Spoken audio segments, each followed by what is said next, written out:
Allan Kardec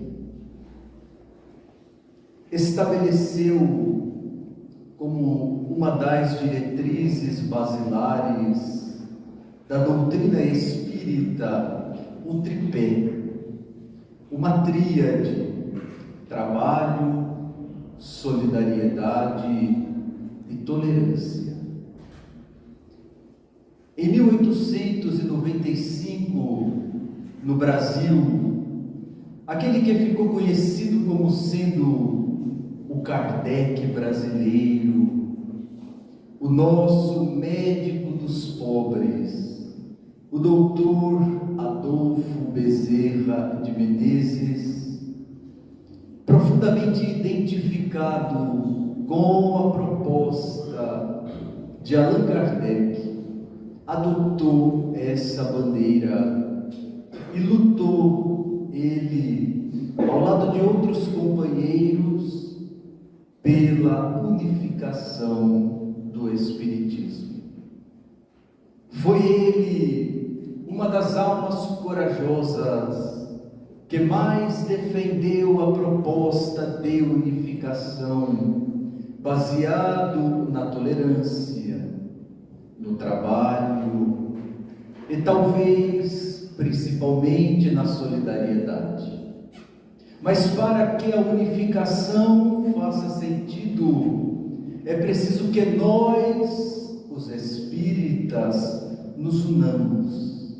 Unificação só existe se houver união, se houver tolerância, se houver solidariedade. E esta Semana Espírita bem representa essa proposta de união, de solidariedade, de tolerância, porque todos nós somos indivíduos em luta com as dificuldades próprias, mais as dificuldades do companheiro, e juntos às nossas dificuldades tentamos fazer algo de bom para alguém. Para as nossas reflexões, gostaríamos de narrar, e eu vou me permitir ler com a minha emoção, uma narrativa, um depoimento feito por aquele que se tornou a grande antena mediúnica de todos os tempos. De minha parte, começa o testemunho. Enxergava pela primeira vez a paisagem da pequenina Pedro Leopoldo, que mais parecia um vale úmido, uma vila modesta onde pisávamos. Uma cachoeira de águas claras cantava no terreno recém-desbravado pelos homens. E as antenas férreas que cortavam a pequenina cidade mais pareciam antenas que apontavam o destino daquela pequena grande cidade. Ao lado de benfeitores amigos, adentramos uma rua pequenina, modesta, que se abria para uma igreja, uma igrejinha também modesta, inaugurada em louvor à Mãe Santíssima. Chegamos de frente a uma residência muito simples e observamos que vinham na nossa direção um grupo de senhoras modestas, jovens senhoras. Uma delas destacou-se, despediu-se das demais e adentrou a residência humilde. Nós, que a tudo observávamos, adentramos igualmente. Era uma residência muito simples, modesta, de uma família que certamente lutava com a vida. A senhora, magra, baixinha, pele clara, cabelos rodilhados negros. Explicaram-me os benfeitores: esta nossa irmã é protegida do venerável espírito de João de Deus. Em várias existências, vivenciou experiências na cultura, nas letras, nas artes. Outras experiências ela vivenciou como irmã religiosa. Mas em finais do século XIX, a nossa irmã pediu para reencarnar, para vivenciar a maternidade, para vivenciar a vida simples, com várias carências. E de repente, narrou o nosso venerável médium uma dor misturada de saudade e amor de mim se apossou. E vendo aquela criatura simples, nela reconhecendo alguém que eu muito amara, e que a morte me houvera separado, dela me aproximei e a abracei com profundo amor. Ela, que estava sozinha com os filhos, sentiu aquele choque, emocionou-se e começou a chorar de amor, chorar de saudade, sem saber o porquê. De repente, adentra o lar um homem magro, alto, com seu paletó, tira o boné, vê a esposa e questiona: "Ó Maria, por que choras, Maria?" E ela diz a João: "Eu não sei, João. De repente de mim tomou conta uma saudade, que eu não sei de que ou de quem, e me deu vontade de chorar." Então João diz: "Ó Maria, você deve estar lendo muito romance." E ela disse ao marido: "Não, eu não li nada, nem sei porque de mim este sentimento tomou conta." Os benfeitores disseram: "Esta senhora consorciada com ele fez-se grande missionária do lar, tendo trazido à luz 8 filhos, e a menina tenra idade, desencarnado recentemente, cuidam dos outros 7 com muito amor." O marido então adentrou a residência, onde ouvia vozes de crianças que corriam na direção do marido. Ela ajoelhou-se, ainda tomada por aquela emoção, e orou a Jesus, pedindo que abençoasse este alguém que porventura ali estivesse, dando-lhe a paz, a saudade e o amor. Despediu-se o grupo após ter visitado a residência, e o depoimento se encerra dizendo que, deixando a casa de Dona Maria de São João de Deus, retornando às altas esferas, pouco depois, este espírito iluminado voltaria para ligar-se à família de Senhor João Xavier, Dona Maria João de Deus. E no ano de 1910, no mês de abril, reencarnaria Francisco Cândido Xavier, a maior antena paranormal que o mundo conheceu, e encerra a sua narrativa com os olhos marejados de lágrimas.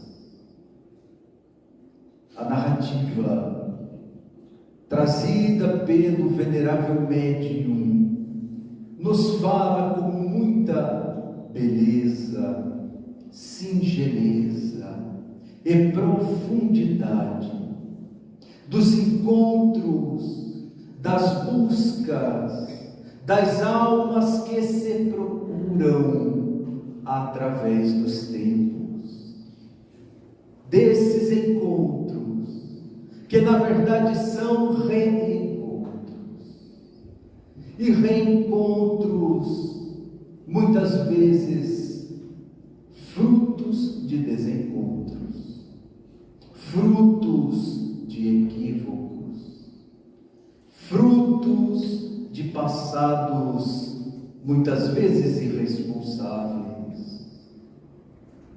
E assim desenha-se para nós a família, o lar, esta oportunidade valiosa que a espiritualidade amorosa a todos nós oferece, como um laboratório, como uma oficina de trabalho.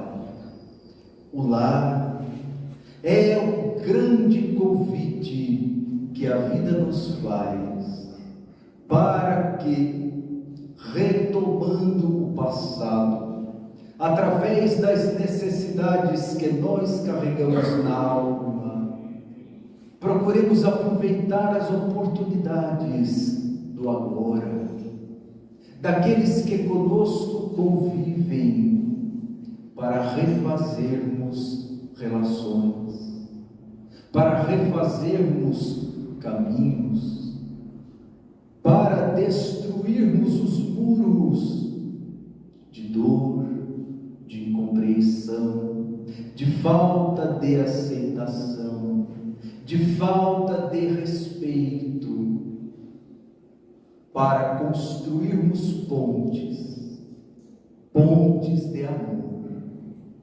pontes de perdão, pontes de aceitação da verdade do outro, que pode não ser a sua verdade, e que nem por isso é menos verdade, porque na verdade a verdade só Deus sabe.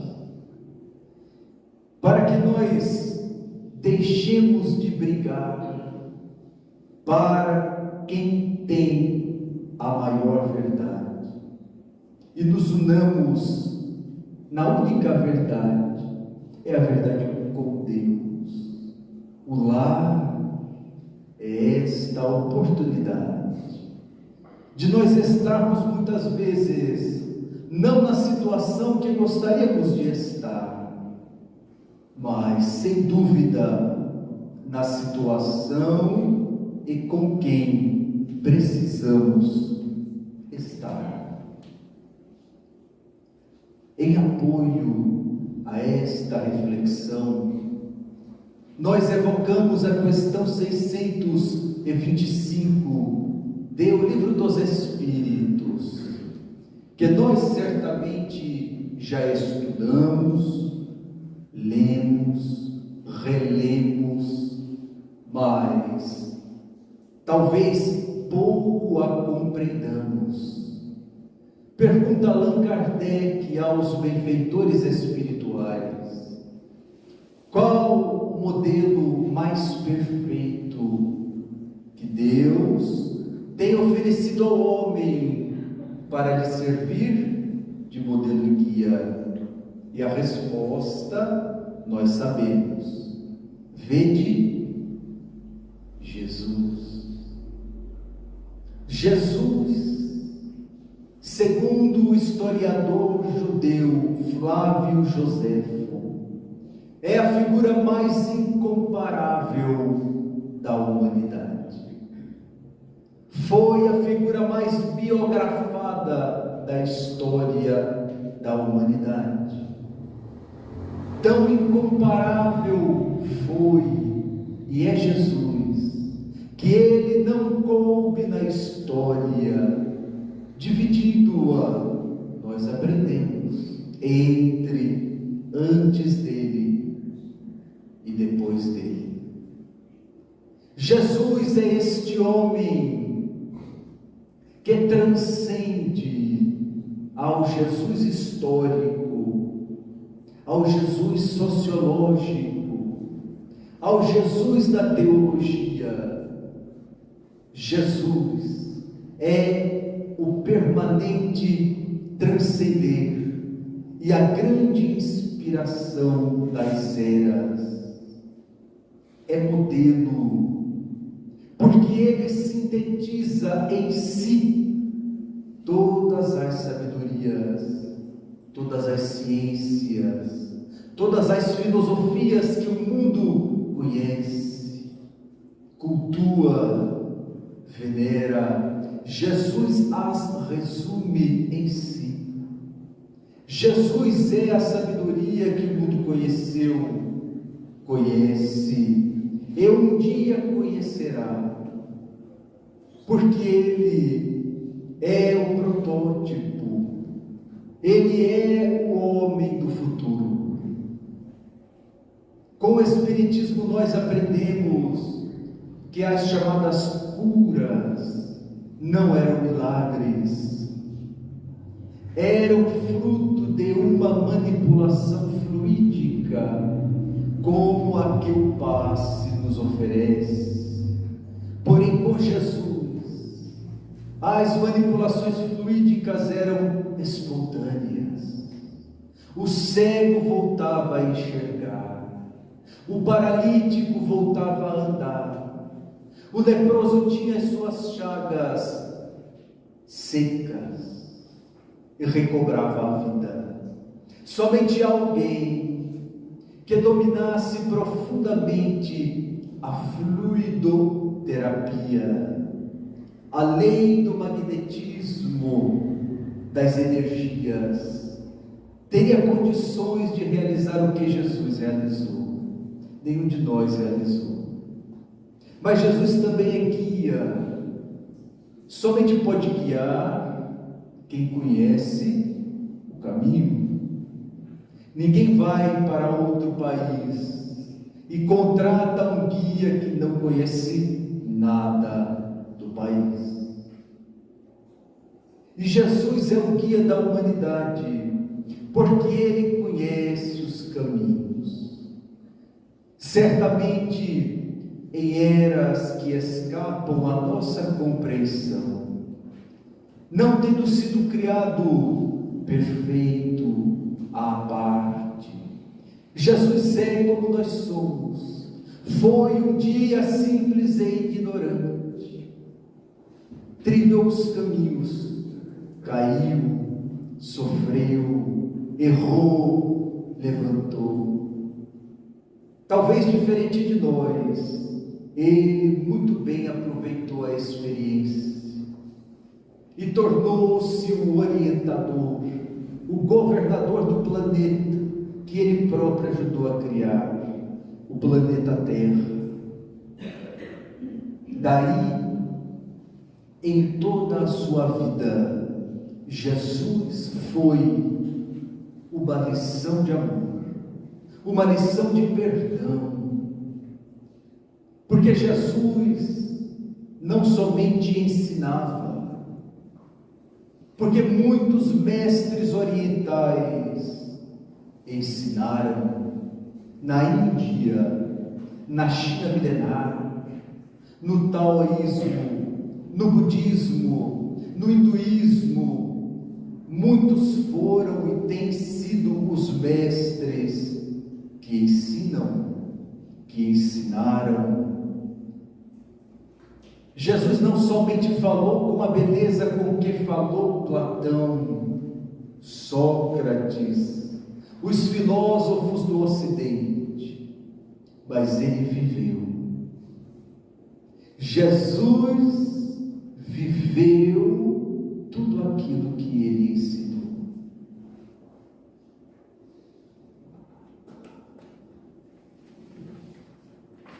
Da sua vida simples, na manjedoura, à crucificação, Jesus apontou o caminho. Ele é o nosso amanhã.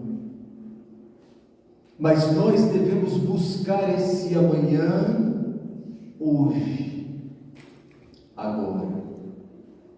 Jesus é esta figura constante em nossas existências.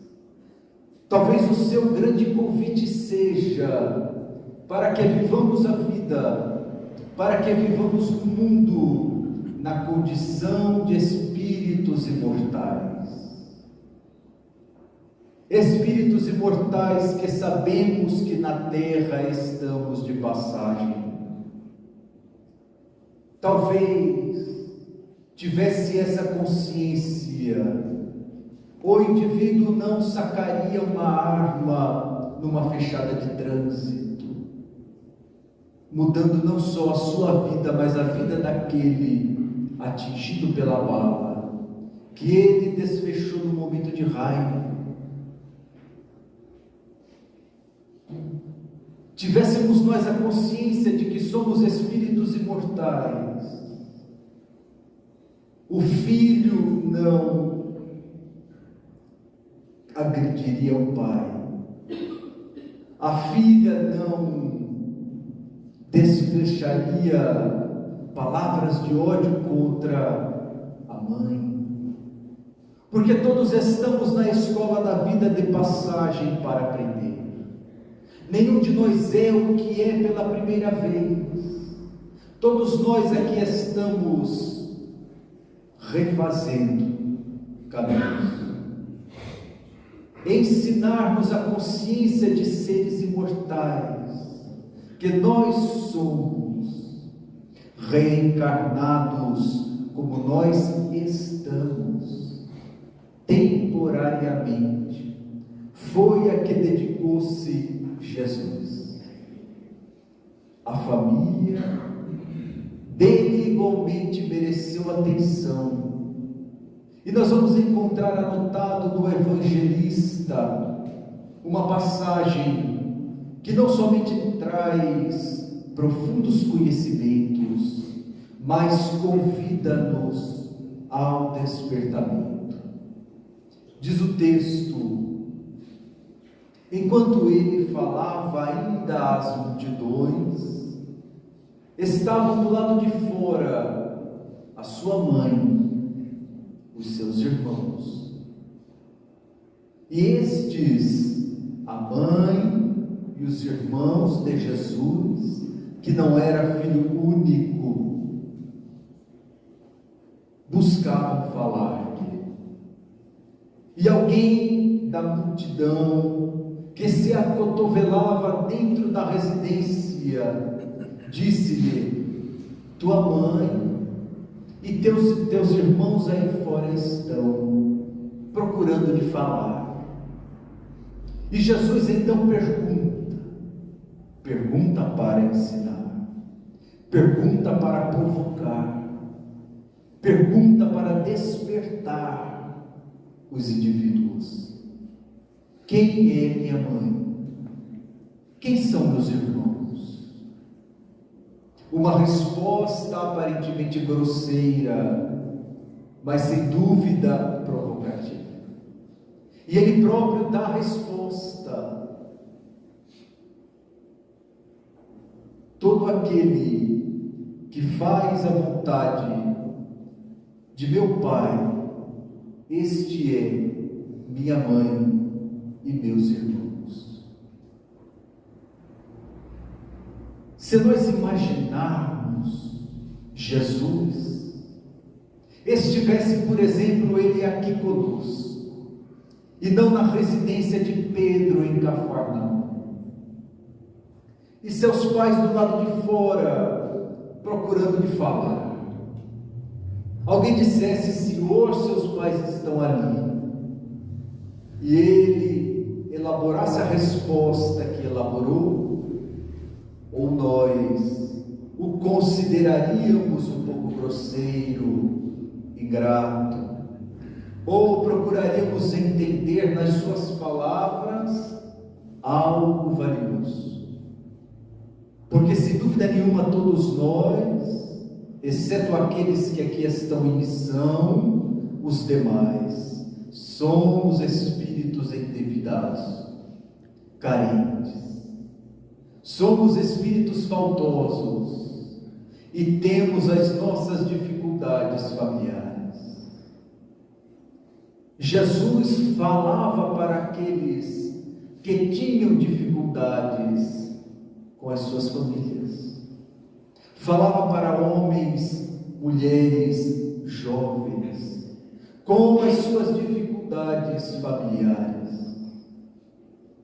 E com Allan Kardec, em O Evangelho segundo o Espiritismo, que retoma o tema, trazendo-nos a questão dos laços familiares, os laços consanguíneos, os laços pelo Espírito, convocando-nos a todos a transmutarmos os laços frágeis em laços de amor, em laços verdadeiros. Todos temos aqueles em nossa família com quem nutrimos mais simpatia, e aqueles que são os nossos desafios, aqueles que são as nossas dificuldades familiares. E o convite de Jesus, que falava ensinando, ele que é o grande psicoterapeuta da humanidade, Jesus, que é o maior pedagogo que a humanidade conheceu, e que não se contentava em ensinar ao intelecto, porque para Jesus mais importava o coração. Para ele era mais importante atingir o coração, despertar a emoção, do que falar a inteligência. Então Jesus nos convida a transmutar os vínculos consanguíneos apenas, transmutar as antipatias em laços de amor, de fraternidade, de espiritualidade. Todos nós imaginávamos que, passada a pandemia, a humanidade se modificaria para melhor, não é mesmo? Imaginávamos que a pandemia, fazendo parte do que nós temos estudado como a transição planetária, que, passado esse período de dor para o mundo inteiro, a humanidade despertaria como que modificada, e o mundo de regeneração se instalaria como que por decreto. Nós imaginávamos que o dia seguinte ao dia da pandemia seria um dia de paz, ensolarado, de felicidade. Mas não foi assim. Não foi bem isso que nós vimos. Não é isso que nós temos visto. Porque o mundo de regeneração não se instala por decreto. Não há nenhuma lei que estabeleça o mundo melhor. E continuamos vendo ódios, egoísmos, dores, desencontros. A humanidade, os jovens, continuam fugindo para as drogas, para o álcool, para o sexo desregrado, sem amor, sem compromisso. Continuamos fugindo para os celulares. Muitas vezes dentro de casa, cada membro da família num universo particular. Muitas vezes nós consolamos pela tela do celular alguém que está chorando porque caiu a unha do outro lado do planeta, e aquele que conosco convive está morrendo por tristeza, depressão, solidão, desenvolvendo câncer que vai se manifestar daqui a pouco. Mas como nós temos preguiça de ouvir, medo de olhar nos olhos, nós não nos damos conta do que se passa dentro de casa, mas sabemos o que acontece no resto do mundo. Dentro de casa é diferente. Daí, fugir de verdade não é possível.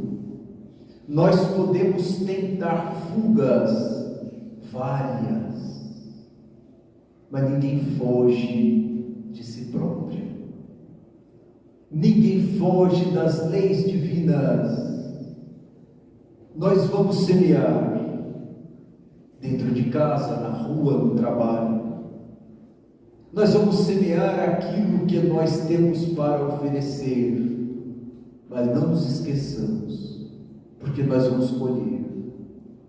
Tem o momento da semeadura e chega o momento da colheita. Então a transição planetária, que não modificou o mundo, vem nos convidar a modificarmos o mundo íntimo. É hora de nós pararmos de querermos ter razão.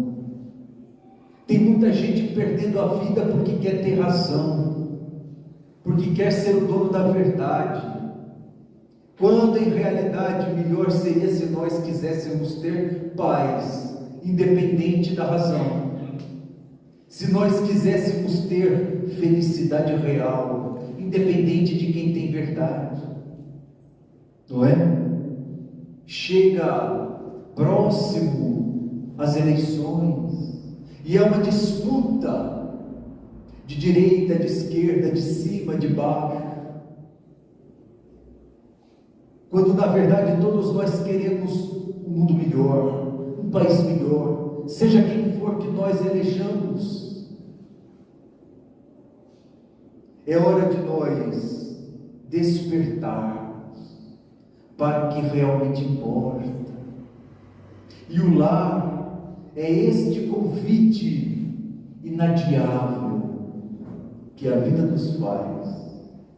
Porque se Deus é bom e justo, você não está na família em que está por acaso. Nós somos plantados exatamente onde precisamos, ao lado de quem necessitamos. A vida em família é esse grande laboratório. A antropologia, a sociologia, a psicologia têm pontuado que a família representa na linha histórica da humanidade um grande avanço. Quando nós deixamos de viver na pré-história a vida grupal, tribal, e nos vinculamos a alguém para uma construção a dois, depois os filhos. Mas a verdade é que a família nunca foi, como hoje, tão violentada, tão maltratada, tão mal cuidada, tão ironizada. E muitas vezes, meus amigos, nós somos os que ironizamos, nós somos os que maltratamos. O benfeitor Emmanuel nos fala que todos nós, reencarnados na Terra, isso inclui nós aqui do centro, somos doentes em busca de algo. Somos doentes do corpo, da mente, do espírito. finjamos ou não, tiremos muitas selfies ou não, façamos inveja ou não, somos todos doentes. E a família é a nossa UTI, é a nossa unidade de terapia intensiva. É daqueles de quem nós não podemos fugir. Aqueles que compõem a nossa família hoje, não nos enganemos, são os desafetos do passado. São aqueles que nós enganamos, são aqueles que nós maltratamos, são aqueles que nós traímos ou nos trairão. Mas ninguém foge da lei. E nós voltamos agora, maquiadinhos, bonitinhos, falando manso, para a necessária reconciliação. E Jesus sabia disto. Toda a sua vida foi um roteiro que Ele nos deixou. Perdoarás ao teu próximo não 7 vezes, mas 70 vezes 7 vezes. Se a gente pôr na ponta do lápis, talvez em casa já tenha passado um pouquinho, né? 490 vezes. Mas é o perdão necessário para sempre. É o perdão ao outro, é o auto-perdão. Reconcilia-te com o teu inimigo enquanto estás a caminho com ele, enquanto está junto. Perdoa a sua esposa para que ela não se torne a sua obsessora, porque ela, se desencarnar com mágoa, persistente como as mulheres são, não vai ter sessão de desobsessão que dê conta. Perdoe enquanto estás a caminho com ele. Se o marido desencarnar magoado, prepare-se, mulher, para viver solteira o resto da vida, porque aquela criatura vai ficar coladinha, esperando você desencarnar. Reconcilia-te com o teu inimigo, com a tua inimizade, com a tua dificuldade, enquanto estás a caminho, reencarnado, olhando no olho, porque nós não sabemos quando saímos para trabalhar, se nós vamos voltar para casa no dia à noite. Não sabemos, porque nenhum de nós vem com prazo de validade na testa. Nós não sabemos se o outro, a mãe, vai voltar para casa no final do dia, se não está na programação reencarnatória dela desencarnar no meio da tarde.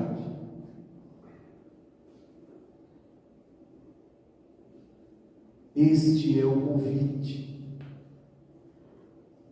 que o Cristo nos traz, para que nos tornemos irmãos, mãe, pai, uns dos outros em espírito, pelos laços do amor verdadeiro. O amor verdadeiro não é aquele que ama o perfeito, porque o perfeito na terra não existe, mas é aceitar o outro como ele é olhar o potencial do outro, apesar das suas dificuldades, é amar aquela coisinha que senta do seu lado no sofá, e agradecer a Deus por isso. Sueli Calda Schubert, a nossa querida Sueli, costumava dizer que ela tinha encontrado já na terra muitos indivíduos que já viviam em clima de mundo de regeneração, porque já haviam aceitado a luta interna do homem velho pelo homem novo, porque ela já havia encontrado muitas pessoas conscientes que se haviam dispostos a transmutar as suas sombras em luz. Nós espíritas não somos fofoqueiros, mas tem gente que é. Não temos inveja, mas tem gente que tem. Não gostamos de divulgar o mal, mas tem gente que gosta. E essa luta interna, essa sombra, nós precisamos enxergar para transmutá-la. Não brigar com a sombra, porque quem briga com a sombra íntima a alimenta. Não se faz guerra em nome da paz. Para ter paz, nós fazemos paz. Então é acolher a própria sombra. Eu sou invejoso, eu sou um pouquinho fofoqueiro, eu gosto de repassar algumas ocorrênciazinhas, aí eu dou uma aumentada. É preciso esse olhar sincero para com as nossas sombras. Dentro de casa eu dou uma provocadinha, não é? Provoca o dia inteiro e faz o evangelho à noite, não é assim? E a lição que cai é sempre para o outro, não é verdade? Nunca para nós. Então a vida é esse grande laboratório de almas. E André Luiz, o benfeitor, vai dizer no livro Missionários da Luz, no capítulo 12, que em visita ao ministério da reencarnação ele encontrou muitos espíritos em situação de próxima reencarnação. E ele vai descrever naquele capítulo toda a engenharia utilizada pelos espíritos, toda a programação elaborada para que nós reencarnemos. Todo o corpo físico, toda a genética é pensada cuidadosamente para atender às necessidades do espírito, as nossas dores, mazelas, dificuldades íntimas. Principalmente ele vai falar, contando a história de Sigismundo, do trabalho que dá reaproximar as almas do passado que necessitam voltar, almas que se odiaram, que se amaram, que adoeceram o amor e que agora necessitam regressar para se reconciliarem.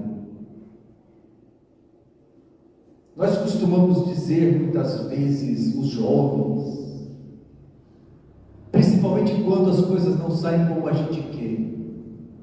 Eu falo a gente porque eu me considero jovem, que a gente não pediu para nascer, não é verdade? Não pediu para nascer, não pediu para estar nessa família, não sei.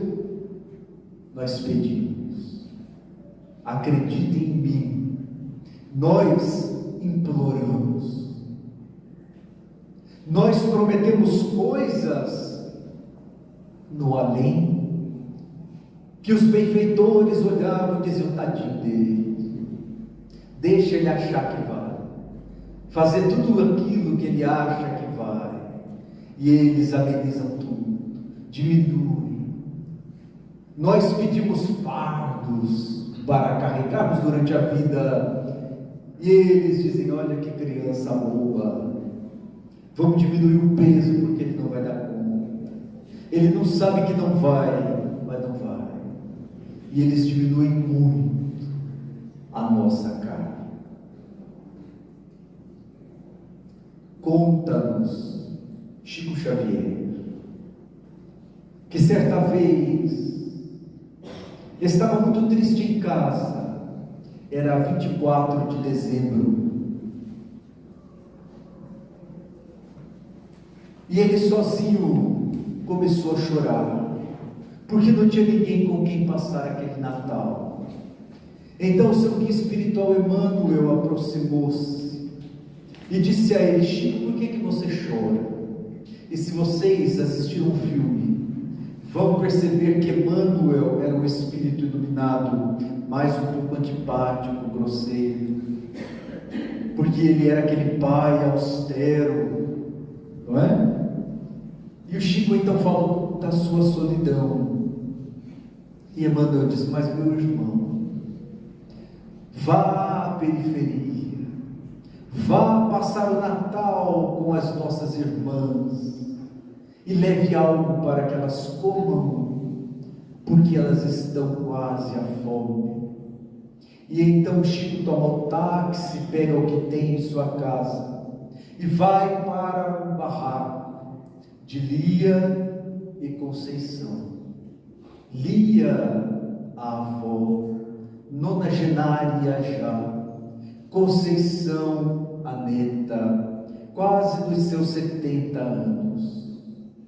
Conceição era deficiente física, era o rosto normal, mas o corpo trançado como se fosse um parafuso, todo retorcido. E então, quando Chico chega à residência, vê o casebre todo iluminado por uma luz azulada que descia do alto. Ele adentra, e à porta é recebido por Eurípedes Barçalufo, o grande missionário de Sacramento. E ele então narra que ouvia coral de vozes infantis cantando para aquelas duas almas miseráveis que passavam fome. E então Chico tem o seu Natal, não como ele gostaria, não com quem ele gostaria, mas como ele precisava ter. Contou mais tarde que conheceu esses dois espíritos, certa madrugada psicografando, entraram duas senhoras, uma dama de aproximadamente 68 anos e uma jovem de uns 38 anos mais ou menos. Eram duas espanholas que estavam à moda de Carlos, o rei da Espanha, século XVI, XVII. Vestiam-se à maneira daquelas espanholas da nobreza e contaram a ele o seu drama. Chico, nós estamos reencarnadas, eu e minha neta. Nós fizemos parte da corte espanhola no período da Santa Inquisição, e procurando servir a causa da fé, nós entregamos muita gente para a fogueira, porque aqueles que faziam a delação, que denunciavam hereges, muçulmanos, árabes, recebiam uma parte dos bens da vítima. E contou ela: nós enriquecemos muito, Chico, fizemos a vida na corte, e temos há 400 anos então sofrido as graves obsessões, perseguições daqueles que nós mandamos para a fogueira. Muitas foram as existências de miséria e dor, Chico, mas esta é a última.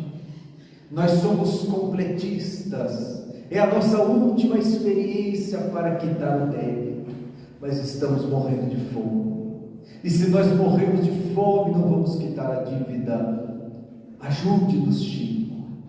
E Chico passa a visitar aquela residência.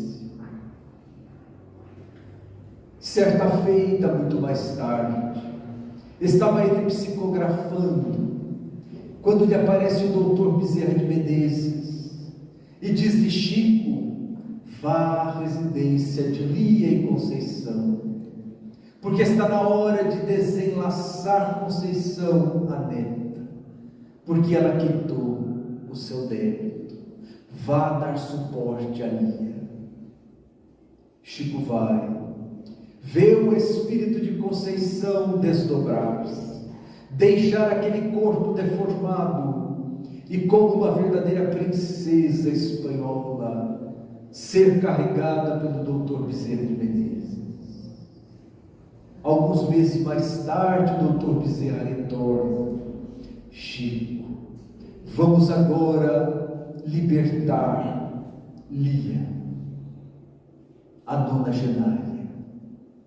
Então Chico se dirige para a residência e vê quando Conceição Espírito abraça a sua avó, agora liberta do corpo.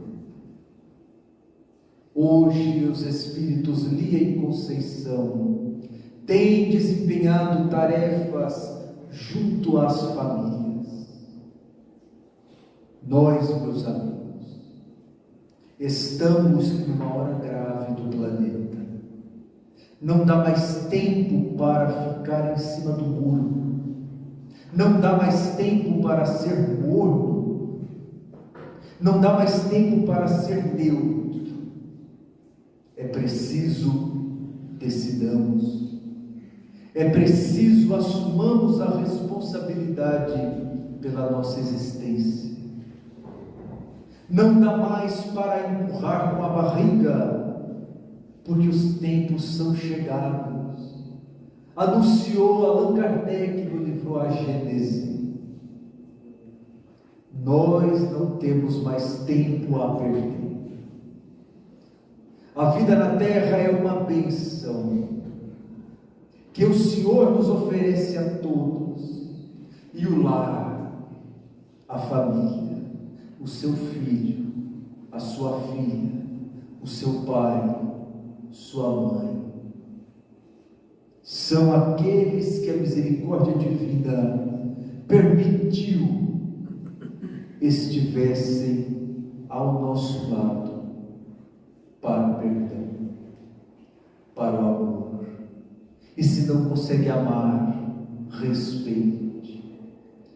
E se não consegue respeitar, afaste-se e ore muito, para que a misericórdia divina considere a nossa intenção e que nós possamos dizer como Francisco de Assis: Senhor,